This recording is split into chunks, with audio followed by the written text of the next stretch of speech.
মহিলা উদ্যমিতা অভিযান আত্মসহায়ক গোট লাখপতি বাইদেউ মোৰ হৃদয়ৰ অতিকে ওচৰৰ বাইদেউসকলৰ বাবেও আমি মহিলা উদ্যমিতা অভিযানৰ বাইদেউসকলৰ বাবেও আৰু আপোনালোকৰ যি চিন্তা 10,000 টকাৰ সম্পত্তি যি আপোনালোকে কৰিছিলে নষ্ট হৈ গ'ল কেনেকৈ আৰু ভৱিষ্যতে 25,000 পাব যেটো আপোনালোকৰ চিন্তা আছে তাকো মই সোনকালে দূৰ কৰিম মহিলা উদ্যমিতা অভিযানৰ হিতাধিকাৰীসকলৰ বাবেও ভাল খবৰ মই 2-3 দিনৰ ভিতৰতে লৈ আহিম 10 আগষ্ট তাৰিখে অতিৰিক্ত আৰু 10,000 টকা আগবঢ়াম অৰ্থাৎ আমাৰ বান আক্ৰান্ত পৰিয়ালসমূহে চৰকাৰৰ পৰা যিসকল আজিও ঘৰত উভতি যাব পৰা নাই তেওঁলোকে 25,000 টকা পৰ্যন্ত লাভ কৰিব ৰাজ্য চৰকাৰে আপোনালোকক সেৱা কৰাৰ বাবে নিৰবিচ্ছিন্ন প্ৰচেষ্টা চলাই যাব শিৱসাগৰ আৰু চৰাইদেউ জিলাৰ বানাক্ৰান্ত ৰাইজৰ লগত আমি থিয় হৈ থাকিম সেই প্ৰতিশ্ৰুতি প্ৰথম দিনত আছিল আৰু সেই প্ৰতিশ্ৰুতি শেষলৈ থাকিব শ্ৰদ্ধাৰ ৰাইজ বিদ্যালয়সমূহ যিমানখিনি আমি পাৰো 10 আগষ্টৰ পৰা খুলিবলৈ চেষ্টা কৰিম আৰু অহা 5-6 তাৰিখৰ ভিতৰত বিদ্যালয়সমূহলৈকেও আমি 2 লাখ টকাকৈ আগবঢ়াম 10 আগষ্টৰ আগতে নামঘৰসমূহলৈকেও আমি 1.5 লাখ টকাকৈ আগবঢ়াম আজি আমি আৰু এটা সিদ্ধান্ত লৈছো যে অংগনবাদী কেন্দ্ৰসমূহ যথেষ্ট বেয়া হৈ গৈছে অংগনবাদী কেন্দ্ৰসমূহলৈও আমি 2 লাখৰ পৰা 2.5 লাখ টকা অংগনবাদী কেন্দ্ৰ ৰিপেয়াৰিং কৰাৰ কাৰণে তাত যিবিলাক আমাৰ সৰু লৰাৰ খেলাৰ সা-সজুলি আছিল তাক পুনৰ কিনিবৰ বাবে আমি অংগনবাদী কেন্দ্ৰসমূহলৈকেও আমি পুনৰ 2 লাখ আৰু বা 2,50,000 টকা যি ধৰণে যাৰ প্ৰয়োজন তেনেকে আমি আগবঢ়াবলৈ সিদ্ধান্ত গ্ৰহণ কৰিছো এতিয়া মই আজিৰ আটাইতকৈ প্ৰয়োজনীয় যেটো কথা যাৰ কাৰণে মই ফেসবুক লাইভলৈকে আহিছো সেই বিষয়ে ঘোষণা কৰিব খুজিছো আজি মই যেহেতু অহা কালি পৰহি মই উজনি অসমত থাকিম 5 তাৰিখলৈকে নৰখি মই আজিয়েই আমাৰ ৰাজ্যৰ বীমা কোম্পানীসমূহক মোৰ কাৰ্যালয়লৈ নিমন্ত্ৰণ কৰিছিলো আপোনালোকে জানি ভাল পাব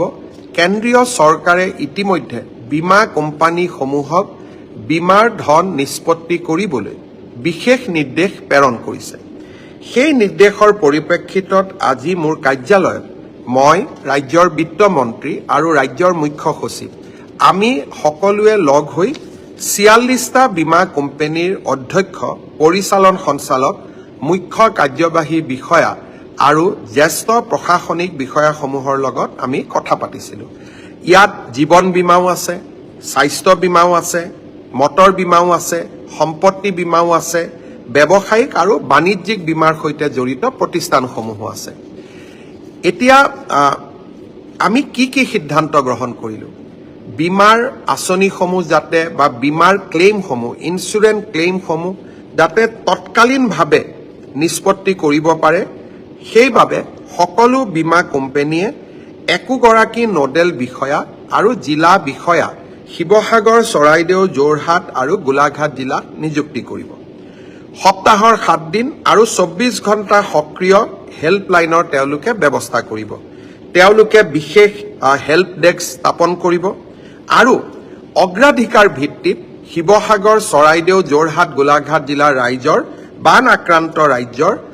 বীমাসমূহ নিষ্পত্তি কৰিবৰ বাবে তেওঁলোকে প্ৰচেষ্টা কৰিব আৰু য'ত প্ৰয়োজন হয় ফাইনেল ক্লেইম নোহোৱালৈকে ফাইনেল ক্লেইমৰ সিদ্ধান্ত নোহোৱালৈকে অন্তৰ্বৰ্তীকালীন ইন্টাৰিম ক্লেইম তেওঁলোকে আমাৰ ৰাইজৰ বাবে মঞ্জুৰি কৰিব আৰু আমি কৈছিলো যে এই সময়ত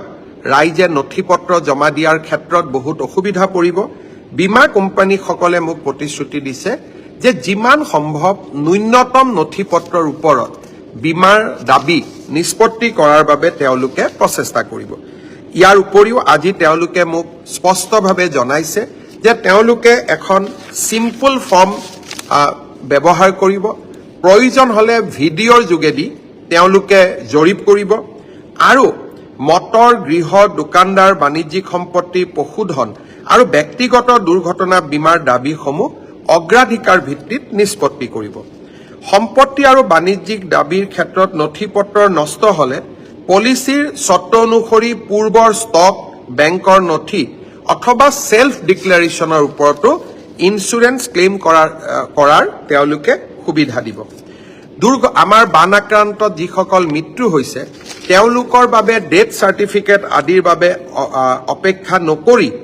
চৰকাৰে দিয়া লিষ্টৰ ওপৰতে ডেথ ক্লেইমসমূহ নিষ্পত্তি কৰি দিয়াৰ বাবেও তেওঁলোকে সিদ্ধান্ত লৈছে। গৃহ বীমাৰ ক্ষেত্ৰত সৰু ক্ষতিৰ দাবীসমূহ ফটো, ভিডিঅ' পৰিদৰ্শন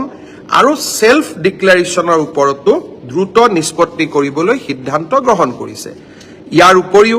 প্ৰধানমন্ত্ৰী জীৱন জ্যোতি বীমা যোজনা, প্ৰধানমন্ত্ৰী সুৰক্ষা বীমা যোজনাৰ দাবীসমূহো সৰ্বোচ্চ অগ্ৰাধিকাৰৰ ভিত্তিত ৰিলিজ কৰিবলৈ তেওঁলোকে সিদ্ধান্ত লৈছে।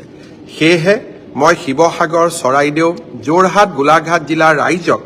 আন্তৰিকতাৰে সৈতে অনুৰোধ কৰিম যে আপোনালোকে তৎকালীনভাৱে নিজৰ নিজৰ বীমা কোম্পানীসমূহৰ লগত যোগাযোগ স্থাপন কৰক আৰু ক্ষয় ক্ষতিৰ ফটো, ভিডিঅ' আদি সংৰক্ষণ কৰক আৰু বীমা কোম্পানীসমূহে আগবঢ়োৱা এই সুবিধা আপোনালোকে সম্পূৰ্ণৰূপে গ্ৰহণ কৰক। ভাৰত চৰকাৰ, কেন্দ্ৰীয় চৰকাৰ আৰু ৰাজ্য চৰকাৰে বীমা কোম্পানীসমূহৰ লগত নিৰবিচ্ছিন্ন সম্পৰ্ক ৰক্ষা কৰি চলিব, যাতে আমি বীমাৰ সম্পূৰ্ণ সুবিধা আপোনালোকক দিব পাৰোঁ। আৰু মই ব্যক্তিগতভাৱেও এই ক্ষেত্ৰত নিৰীক্ষণ কৰি থাকিম যাতে আমি ৰাইজক সৰ্বাধিক সুবিধা দিব পাৰোঁ। শ্ৰদ্ধাৰ ৰাইজ, প্ৰথমতে আজি অৰুণোদয় ২৫০০ টকা, ৩, ৪, ৫ তাৰিখৰ ভিতৰত ১৫,০০০ টকা, ১০ তাৰিখে আকৌ ১০,০০০। কিন্তু এইখিনিয়ে যথেষ্ট নহয়। পাৰ্মানেণ্ট ডেমেজ এছেছমেণ্ট, ঘৰৰ বাবে, জীৱ জন্তুৰ বাবে এই ডেমেজ এছেছমেণ্টৰ কামো অহা ৭ তাৰিখৰ পৰা আৰম্ভ কৰিম। আৰু এই ডেমেজ এছেছমেণ্ট কৰাৰ বাবে জিলাৰ যিসকল ছাৰ্ভেয়াৰ হ'ব তেওঁলোকক প্ৰশিক্ষণ দিয়াৰ পৰ্বও খুব সোনকালে আমাৰ জিলা আয়ুক্তসকলে আৰম্ভ কৰিব। শ্ৰদ্ধাৰ ৰাইজ, আপোনালোকৰ বিপদৰ সময়ত অসম চৰকাৰ আৰু ভাৰত চৰকাৰ আপোনালোকৰ লগত দৃঢ়তাৰে সৈতে থিয় দি থাকিব। মই পুনৰ এবাৰ আপোনালোকৰ এই দুৰ্ভাগ্যজনক পৰিস্থিতিক সন্মুখীন হ'বলৈ পৰম পিতাই আপোনালোকক শক্তি প্ৰদান কৰক, তাৰ বাবে মই পৰম পিতাৰ ওচৰত আকৌ এবাৰ প্ৰাৰ্থনা জনাইছোঁ। থোৰতে মই আজি কৰা ঘোষণাবিলাক আকৌ এবাৰ কুইকলি আপোনালোকক ক'ব খুজিছোঁ। জুলাই মাহৰ ইলেক্ট্ৰিচিটি বিল আপোনালোকে দিব নালাগে, ৰাজ্য চৰকাৰে এই বিল প্ৰদান কৰিব। খালি এই সুবিধা ৩০০ ইউনিটতকৈ কম ব্যৱহাৰ কৰা উপভোক্তাসকলৰ বাবে মুকলি কৰি দিয়া হৈছে বা তেওঁলোকে এই সুবিধা লাভ কৰিব। শিৱসাগৰ আৰু চৰাইদেউ জিলাৰ ৰাইজে এইবাৰ মাটিৰ খাজানা দিব নালাগে। আগতে মই ঘোষণা কৰা ১৫,০০০ টকা ৩, ৪, ৫ তাৰিখৰ ভিতৰত লাভ কৰিব। অতিৰিক্তভাৱে ১০ তাৰিখে আমি আকৌ ১০,০০০ টকা দিয়াৰ ব্যৱস্থা কৰিম। অংগনবাদী কেন্দ্ৰৰ বাবে ২ লাখৰ পৰা ২.৫ লাখ টকা, স্কুলৰ বাবে ২,১০,০০০ টকা আৰু নামঘৰৰ বাবে ১.৫ লাখ টকা প্ৰদানৰ আঁচনিও আমি সমান্তৰালভাৱে আৰম্ভ কৰিম। ইয়াৰ লগতে APSCৰ পৰীক্ষাৰ সম্পৰ্কত মোক শিৱসাগৰ আৰু চৰাইদেউ জিলাৰ আমাৰ যুৱক যুৱতীসকলে অনুৰোধ কৰিছিল যে পাব্লিক হেল্থ ইঞ্জিনিয়াৰিঙৰ যি এছিষ্টেণ্ট ইঞ্জিনিয়াৰৰ পৰীক্ষা ৯ তাৰিখে হোৱা কথা আছিলে তাক পিছুৱাই দিব লাগে, যাতে শিৱসাগৰ আৰু চৰাইদেউৰ বানপীড়িত ৰাইজে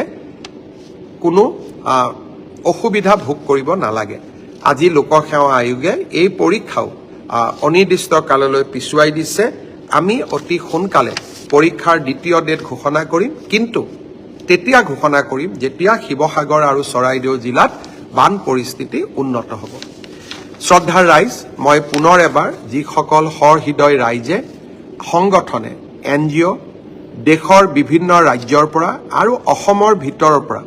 যিসকলে চৰাইদেউ আৰু শিৱসাগৰৰ ৰাইজক এই দুৰ্ভাগ্যজনক অৱস্থাত সহায় কৰি আছে, তেওঁলোকক মই পুনৰ এবাৰ আন্তৰিক অভিনন্দন জনালোঁ। মই আগতে সদায় কৈ আহিছোঁ যে ব্যক্তিগতভাৱে নিজে সাক্ষাৎ কৰি দুৰ্ভগীয়া ৰাইজক সেৱা কৰাৰ আনন্দই বেলেগ আৰু যিসকলে এই কাম কৰিব পাৰিছে নিশ্চয় তেওঁলোকে ৰাইজক সহায় কৰাৰ এই আনন্দ আধ্যাত্মিক আনন্দ স্পিৰিচুৱেল প্লেজাৰ ইতিমধ্যে তেওঁলোকে লাভ কৰিছে মই সকলোকে যিসকলে শিৱসাগৰ আৰু চৰাইদেউ জিলাৰ বান সাহায্য অভিযানত যোগদান কৰিছে শাৰীৰিকভাৱে মানসিকভাৱে আৰ্থিকভাৱে সকলোকে মই আকৌ এবাৰ ধন্যবাদ জনাইছো স্থানীয় বিধায়ক ৰাইজৰ প্ৰতিনিধি সকলোকে মই পুনৰ আকৌ এবাৰ ধন্যবাদ জনাইছো যিসকলে নিজে গৈ তাত সেৱা কৰিব পৰা নাই বা যিসকলে তাত সেৱা কৰাৰ উপৰিও অতিৰিক্তভাৱে মুখ্যমন্ত্ৰীৰ সাহায্য পুঁজিলৈ সহায় আগবঢ়াইছে তেওঁলোককো মই ধন্যবাদ আৰু কৃতজ্ঞতা জনাইছো আপোনালোকে জানি ভাল পাব যে এতিয়ালৈকে